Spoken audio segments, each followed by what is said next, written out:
Good afternoon, Jazz. How you going? Hello, I'm good. How are you? That's good. You're going really, really well. Welcome everybody to Lunch Out Loud again today. It is a Tuesday, right on lunchtime, which means it's time that Jazz and I catch up together.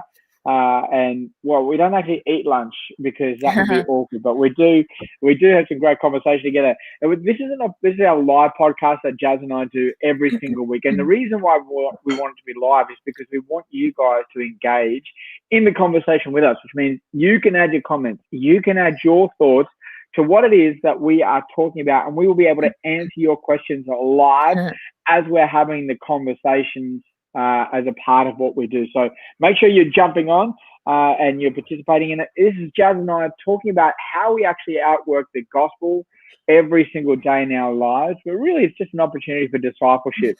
This is our way of being able to disciple you and for us to be able to participate in discipleship for ourselves, as well as we deal with real life questions and day-to-day questions. Now, Jazz, I spoke to you earlier today about today's topic. We had a brief conversation around it. Do you want to let everyone know what we are talking about today?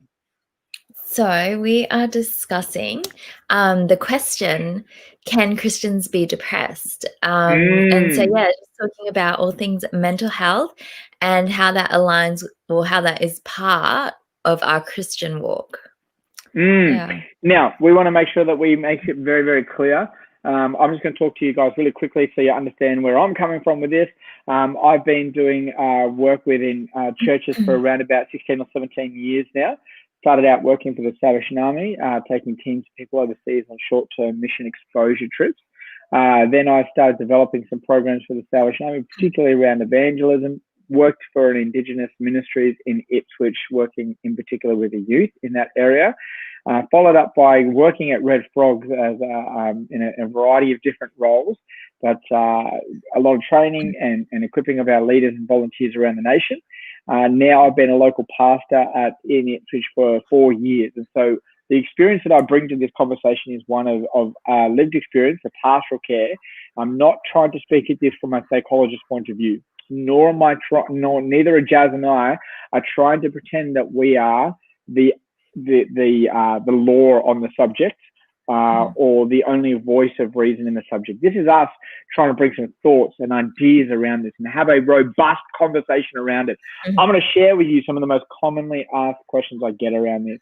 I'm going to share with you some of the most commonly mistaken thoughts and theories that people have around this in our views and our experiences. And Jazz, why don't you share where you come from and why this subject is important to you? Yeah, I just think it's something that I haven't heard talked a lot about growing up in the church, like really well. Like as someone who's grown up my whole life in the church, there wasn't a lot around mental health. And as an adult now, starting to find resources from other Christians on how they deal with it or how they understand mental health has been really, really good for me, not only understand issues of myself, but also understand how other people are. And also coming from Red Frogs, I was involved in writing a lot of our high school programs, and mental health is a massive part of the programs that we do in high schools. So it's something that's really important for me for people to be able to deal with well, because if you're not dealing with mental health in a healthy way, then you're not really dealing with it. So I just think it's so important to discuss. I think it's great. And what about for you personally? Why does it matter to you personally? Why do you care whether someone deals with it well? I guess just because it's not something that is it's not something that's like unimportant. It's someone's life encapsulates all kinds of different health, and that includes our mental health. And if we're not mentally well, then we can't do what we're meant to be doing. We can't be the people that we were designed to be. We're not living in joy, and I think everyone does need to have that joy. I fully get that, but why does that matter to you? Like, there's 1,000 things that you could talk about that are the same or the same mindset or the same thought about us not doing what we're designed to do. Why mental health? Why pick this subject? I just think it's important. And like I said, I don't think it's something that we talk about much in the church. So why not take this opportunity to actually speak what God thinks and what God believes about it, so other people can be free? Because, I do think it's something that we need to discuss. Let me dig a little deeper here, Jazz, and ask then, is it important to you because it wasn't dealt with well in your upbringing and therefore now you're reaping the consequences of that? Or is it just important to you because you're like, I just want to talk about it just because? I just think that like when I look at things that weren't discussed well within church when I was younger, I'm like, well, no one deserves to have half truths, and no one deserves to have truths hidden from them. So I think it's important to then, like, as Christian leaders, we're responsible to be able to give people who are listening to us and look up to us for direction and even for protection, we need to be able to give them the information that I feel like I never had. Yes, I agree with you.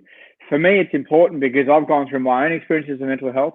I think for you, it's important, Jazz, because you've been going through your own experiences of when we say mental health, let me just clarify what I mean by that.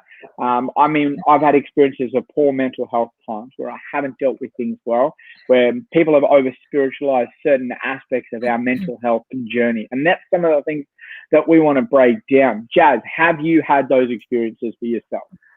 Yes. Yeah, I think in the last few years I've realized, that's an issue we need to deal with. Right. Because I think that when we're coming from that point and we're coming from the perspective of, I think when we're not alone, there's lots of people who have had experiences or times, whether it be short times or prolonged periods of time, of really poor mental health. And at times maybe there's a perception that as a Christian church, we feel like we just got to tough it out. You just got to believe in Jesus more. And all of a sudden, you'll be able to deal with some of that stuff well. Yeah. Do you agree with that, Jazz? If you just tough it out with Jesus, you'll be fine. Yeah. I think that that's what I agree that that's what we hear a lot. Do you agree with that statement? Do you think it's true? No. Oh. Why not? Well, what does it mean to tough it out? Like, I think that sounds very vague and almost like it's in our own strength. Whereas, are we meant to be? So do we just rely on Jesus and then our depression will go? No, I think it's like our health, like, our physical health. It's like our physical health, though. Like, I remember having a conversation one time with someone how I was like, just talking about like the benefits of like eating better and understanding what nutrients your body needs and everything. And they're like, yeah, but the Lord promised me health. And I'm like, that's not really how it works. Like, yes, the Lord promised us health, but he also gave us good advice and wisdom to follow to achieve that good health. So I think it's the same thing. Can we just start by maybe defining what we're actually talking about today, particularly when it comes to depression? We're asking, can Christians feel depressed, right? The simple answer to that question is, let's talk about what depression is, first of all. There's two types of what I would sort of categorize in my experience, having watched and seen it. So there's what we would call a normal range of depression. Okay, so most of us at some point will feel sad, we'll feel tired, we'll feel lack of energy, all of those sort of things. Depression is or a prescribed depression is when that goes on for a prolonged period of time and you're no longer able to get out of it in your own strength, right? And so we want to talk about this from two different perspectives. We want to talk about it from, you may be watching this and you have been prescribed with depression. You've seen a professional, they've said to you, you're actually suffering from clinical depression, or depression as a result of a trauma, or as a result of an incident of some sort. Or you may be watching this and you're just going through times that it was tough. You may be participating in the conversation because you've gone through really hard and difficult moments, times of sadness. Either way, I think the Bible actually begins to demonstrate to us how we actually deal with these well. And we also have precedents of people who went through depression throughout the scriptures as well. Jazz, from your experience and sort of seeing what you've seen, what do you think in general has been the church's response to things like depression or sadness, or whatever it might be, whether it be prescribed or whether it be somebody who's mourning for whatever reason?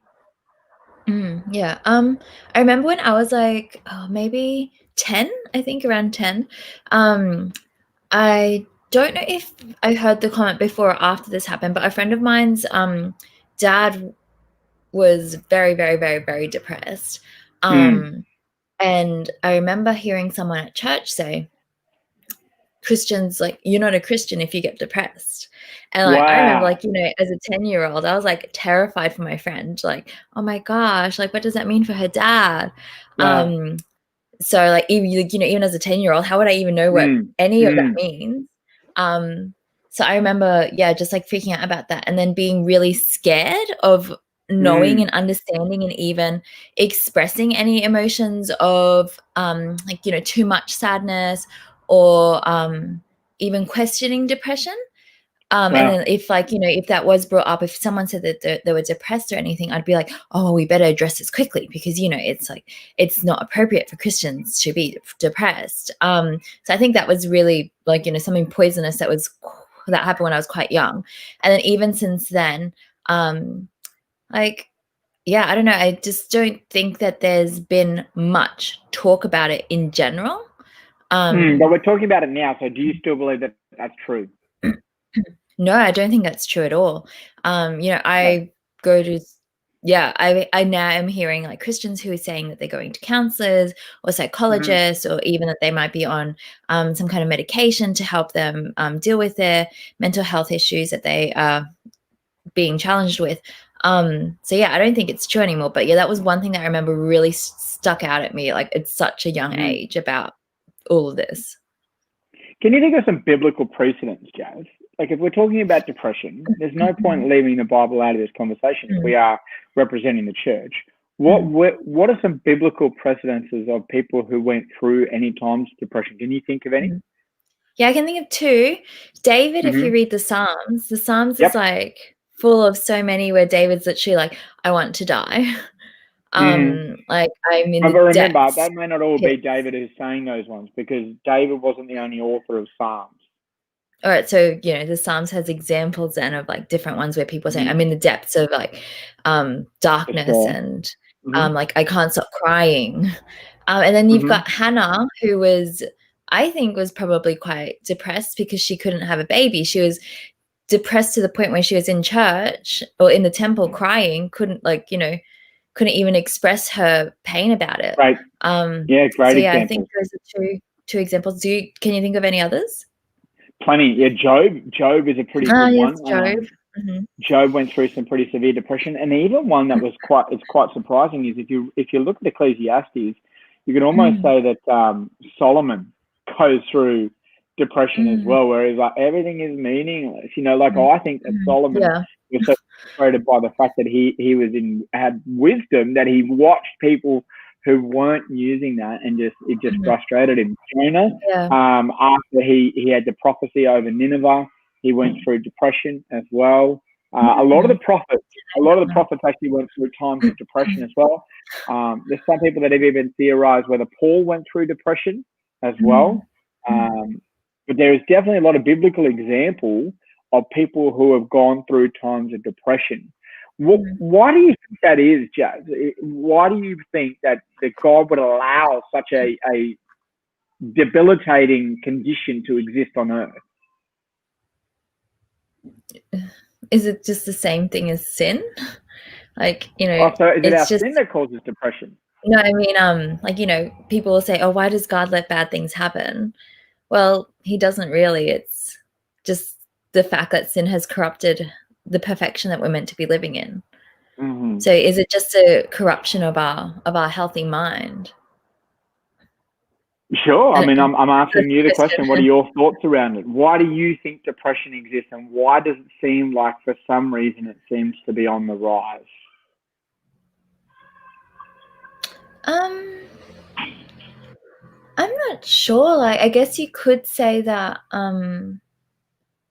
like, I think sometimes depression is a manifestation, or actually, I think it's most times, it's a manifestation of hopelessness.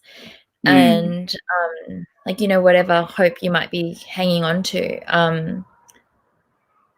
yeah, maybe it's on the rise because we're able to address it better now. And so we've got better statistics that are showing us that more people actually suffer from it. Maybe the stigma around it's not as much anymore. So you're suggesting maybe it's not more prevalent, but we're more aware of it. Is that what we're suggesting? Yeah. Well, like even just the fact that, it's so, like you've listed so many people in the Bible, we both have, about, like, people who are depressed. I don't think that it just like it's something that appeared in the 20th century.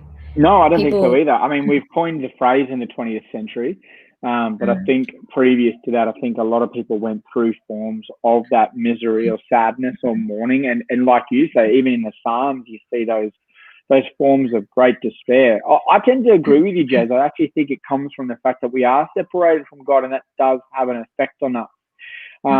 One of the things that we spoke about, I'm not sure if you remember, about the 4 steps for processing emotions, Jazz. I'm not sure if you remember that conversation we had a little while ago. But one of those was to actually pray for the counter truth. I think the truth is, and the reality is, we live in a world that's actually filled with trauma. That's going to have an effect on us at some point. And so at some point, we're either going to be directly or indirectly affected by trauma. We live in a world now where there is death and there is destruction and there is pain. That's a result of the fact that we're in that broken world. And I think one of our commenters one time made the distinction between God being in all authority and God being in all control. God has all authority, but he's not all controlling. That's his choice. It's his decision not to be controlling. Yeah. But he's in authority over it. Yeah. Our government is in authority over our nation, but people can still choose to do what they like within that. There are consequences, but people can choose that. Yeah. One of the things I wanted to do, and I want to keep us on a fairly tight schedule here, is to address some of the questions that I get asked a fair amount. So here's one of them. I'm not sure if you can read that on your screen there, but it just says, why am I depressed if I love Jesus? Now, for me, this is one of those things that I get asked a fair amount, a fair bit, because people are like, but I love Jesus. I'm committed to him. I've been reading my Bible. I've been praying. How can I be depressed if I'm in a relationship with Jesus? What are your thoughts around that, Jazz? I don't know how to answer that beyond like, well, just because we love Jesus, it doesn't mean everything's going to be perfect. Like, I think that we're still going to suffer from things like poor mental health, and it's not really necessarily that, I love him, so I shouldn't be, but I love him, so how do I seek him out to help me deal with it? Does that make sense? It sort of does, but I want to keep pushing you a little bit more if I can, because then what about if people say, but if I'm doing all the right things, and if depression is a form of brokenness or hopelessness, and I'm now in a wonderful relationship with Jesus, why am I still feeling these things? Why am I still suffering these things? I think that the reality is that it's not just about your feelings. Like, mental health is often caused by imbalances, and so it's not just like dealing with it on that emotional, spiritual level. It's also maybe seeking out ways to deal with it in a physical way. Like, maybe it is something that you need to go and talk to a doctor about and say, hey, how can I actually address this issue physically? It's like, having a broken leg. You can pray about it and, the Lord can heal it straight away, but then you also might need to go get physio. You might need to get a cast on your leg. So just because you love Jesus, it doesn't mean that you're immune to all these other things that happen in our world. Like, just because I love Jesus doesn't mean that I'm not going to be sinful. Like, maybe I'll still gossip and lie. So, or maybe just because I love Jesus doesn't mean that people in my life won't hurt me, or that, people in my life won't themselves disappear or die themselves. So I don't think it means that you're immune to what happens in life. So what's the point of loving Jesus then, if it can't even deal with our depression? Well, how much worse would it be if you didn't love Jesus and you didn't have that constant security and hope to go back to? I think that's like definitely. So is that it? It'd be worse if you didn't love Jesus. Is that the only reason? Because it's just a little bit better if you love Jesus? Well, it could be a lot better. You don't know. Well, that's what I'm asking.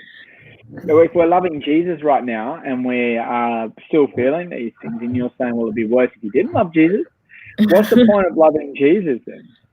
I'm purposely pushing you, by the way. You're like, don't ask me these questions. I don't really know like all the answers. It's kind of like how people like, well, like, you know, if I'm a Christian, then I shouldn't have cancer. Like, why do I have cancer? Why isn't the Lord healing me? But they healed that person. I don't know that answer. That's like a question that I'm always going. You know, the Lord has never revealed it to me when I've asked him about that. Like, why do some people get healed? Like, I know so many people that have had things healed. Like, for example, people have had their teeth healed. Like, you know, they had a really sore tooth and they got it healed. But then when I was in the middle of like looking for a new job and had like $2,000 left, I had to go get a root canal for $2,000. Like, I was like, Lord, and you had why? $2,000 left to do it. Praise the Lord. Yeah, that's true. That's very true. But yeah, so it's like something that I'm like, I don't actually know why some people will suffer from depression, but I do know that even in the midst of that suffering, if you've got Jesus as your lifeline to cling to, then he's going to give you that hope that might take you through at least the next day and then maybe the day after that. So yeah, like I can't really say why, but I can say what. Like, okay, you might be depressed, but you also love Jesus, so seek him out and he will, he's like your lifeline. I don't know if it's in a psalm, but like, or maybe it's just a song, but something about like how you just cling to him as if it's like your last lifeline. Do you listen to my messages, Jazz, that I put out? The ones that we do on I our do. page? Do you? And so do you remember a couple of weeks ago? What do you mean not every week? I thought we were friends, Jazz. What's going on? You hurt me. You broke my heart right now. A couple of weeks ago, you listened to the message I put out about the love of God. Do you remember that one at all? I don't remember much from the last. I'll refresh your memory, Jazz. I'll refresh your memory. Okay. Why are you blushing? I've been recovering from surgery. I don't remember much. So you just, right. Fair enough. It talks about what shall separate us from the love of God, and it goes through this list of all of these different things. Paul was deeply in love with Jesus, and yet he still faced nakedness. He still faced imprisonment. He still faced shipwreck. I think that what we need to do is separate our love for Jesus and the circumstances of the world around us. The pathway to be able to walk through things is when we're actually able to go, God, I love you regardless of whether I'm feeling depressed. I love you regardless of whether I'm feeling ecstatic. My love for you is not determined by my external circumstances or by my emotional status, because our emotional status can actually change. And so the reason we can be depressed, if we even though we're loving Jesus, is because our bodies are having a physical response. And you are made to feel emotions. Those emotions are a gift from God. It's why we can appreciate art. It's why we can fall in love. It's why we can hug our children, which, by the way, it's my daughter's 10th birthday today. It's why it's why she can run into our bed at 5 a.m. in the morning and she can say, I'm 10. And she's excited about it because we have emotions. And with those emotions, there is unfortunately the other side of those emotions, which is sadness, anger, grief, frustration, and depression. All of these ones are right there. Another one that I get quite often, and you mentioned it as well, James, is can't we just pray the depression away? Can't I just pray enough and then surely the depression will go? I want you to imagine somebody coming up to you and say, I love Jesus, I'm reading my Bible, I'm doing all the right things. Can't I just pray and the depression will leave? Why is that not a legitimate thing? Yeah, I have no idea why. Sometimes someone can pray and like whatever they're facing is completely removed, and someone else will pray and they have to struggle with something for 10 more years. Like I don't. And I've heard a lot of. Come on, Jay. Dig deep. Somebody's standing in front of you right now and they're legitimately asking you, can't I just pray the depression away? Can't it just go through prayer? I would literally say to them exactly what I'm saying. Like, I actually don't know. Like, I actually don't. And one thing that I think is really poisonous that we hear in these kind of situations is when people are like, yeah, you can do that, so you mustn't have enough faith, or there's some sin in your life that you're not dealing with. And I don't think that's necessarily true. Like, well, I think it's rarely true. Sometimes it might be the fact that, there's something that we do need to deal with, but I don't think that's very often the case. And, if someone was standing in front of me saying that, I'll be like, you know what? I don't know if you can do that, but let's just keep doing it anyway. And let's just keep doing what we can and seeking out the help we need. And, I'll be there to support you. So, yeah, you used a magnificent analogy before when you said, can't you just pray a broken leg away? Absolutely, you can. And the same time as you praying that depression away, you can use the resources that God has given us, which is those resources that are around us. We can use counselors and psychologists, and there's many, many resources that are made to actually strengthen us. You mentioned the fact that maybe God does heal you, but then maybe you need to go and get physiotherapy. Maybe there is a miraculous healing and you don't need any of it. All of those things are absolutely within the realm of possibility. I think, though, we've got to be aware that God has also gifted people with knowledge. God has gifted people with wisdom. And seeking that is actually a really powerful thing to do. I remember when Saul was going through his time of depression, the story of King Saul, and it talks about his depression.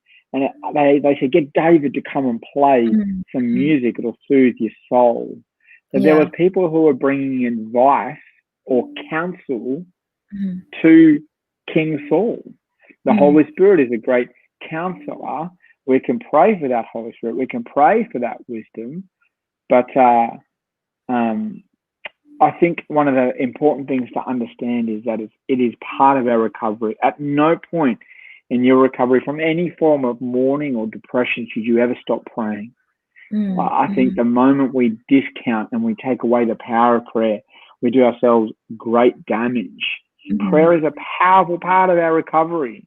Because it is strengthening our relationship with God. It strengthens our soul. Here's another one I get a fair bit, Jazz. Do I lack faith if I need medication? I say no. No way. Why not? Well, like we said, like the Lord's given us so many resources to address different things. Like if someone had a headache, a lot of the first response of most people is, oh, take a Panadol. Or when I just went to surgery, they said to me, hey, don't forget to take your painkillers, which I did. So why then, if we get told, have painkillers for pain, have fruit and veggies for nutrients, have water for your life, then why would we look at something like this and be like, hey, there's something that's not right in your body. It's actually a chemical that the Lord's created your body to function with, and that chemical is missing or it's imbalance. Here's a way to put that balance back in you. Great analogy, yeah. I think one of the other things to be aware of, I look at depression a little bit like a landslide of the mind, and so or any sort of emotional imbalance, it's like a landslide in your mind, and it feels like, I don't know whether you can relate to this, but whether you're going through times of mourning, dark times, hard times, or clinical depression, it feels like your mind is slipping away. And there are times where we can strengthen and stabilize our mind through prayer, and it's a great strengthener. There are times where we can put in different practices and have the counterfruits of truth that are coming into our life. And there are times where even counsel and wisdom and advice from others can provide that strength and stability. Sometimes, though, the landslide is so significant, we need that medication, and all of that is doing is just helping stabilize that mind so that we can build on what we have. And the way I talk about it is, all you're doing, imagine a landslide and the fences or the gates that you had, the boundaries, so to speak, your mental boundaries, they may have even slipped away. So what you do, you stabilize what's left, you strengthen it, and then you put some new boundaries up in your mind. And we explore different areas and different parts of our mind. We can still function and operate differently to the way we did before. And that's because we've had some things maybe slip away, some of our capabilities slip away. That's just the truth. That's the reality. And as we use that medication, I think the most important thing to understand is that medication should be seen as an aid and as a tool to get us back to strength. It is not the end road. That may take 6 months for people. It may take 16 years or 60 years for some people. I'm not the one to judge how long it takes. I think what is important to understand is that medication is designed to stabilize so that we can build again off that. And so that's why I think medication is a great gift if we've got the ability or if we have a need to be able to use it as well. So that's how I see it working, the two working together there as well. Here's another one that I think I'd like you to answer, Jazz. Now, you've said on this show a number of times you see a Christian counselor, or you said a counselor. Do you think it's important when people are finding a counselor or a psychologist to find a Christian counselor and psychologist? I think for me personally, I was like, I want to see a Christian counselor because I want someone who's going to share my worldview. Like, you know, I don't want someone who's going to ask me to go beyond my belief systems, which I know, like, you know, if you're, I just wanted to stick within what I believe is my truth and my source of truth. And I just didn't want to go to someone who would well, you know, all counselors are incredible and psychologists are incredible. They do have that professionalism where they don't force any beliefs onto you. But I was just like, I want to be able to talk openly with someone who actually understands it, who can remind me and point me back to places that was like from my same worldview. So but if you want to go see someone who's not, like, it's up to you. Like, it's up to you, whoever you feel comfortable with. Like, if I'd gone to this person and I hadn't felt comfortable with them after the first session, I was like, you know, you're totally within your rights to switch to someone else. So if you find that you go to a Christian counselor and you're not like vibing with them, then find someone else if you want to. Yeah, I think personally it's incredibly important if you're a Christian to try and seek a Christian counselor or a Christian psychologist, because I you know, you made a statement before that all counselors are good. They're not actually. Just like all pastors aren't good. There are some dodgy pastors. There are some dodgy counselors and psychologists who tell you that you know, maybe to do away with your belief system, a whole bunch of different things. So I think what's really important, your first preference should be to see a Christian counselor or psychologist. Like Joe said, at times that A is physically impossible for you. Or B, that there may just not be a good connection there. Keep trying Christian counselors or psychologists as much as you possibly can.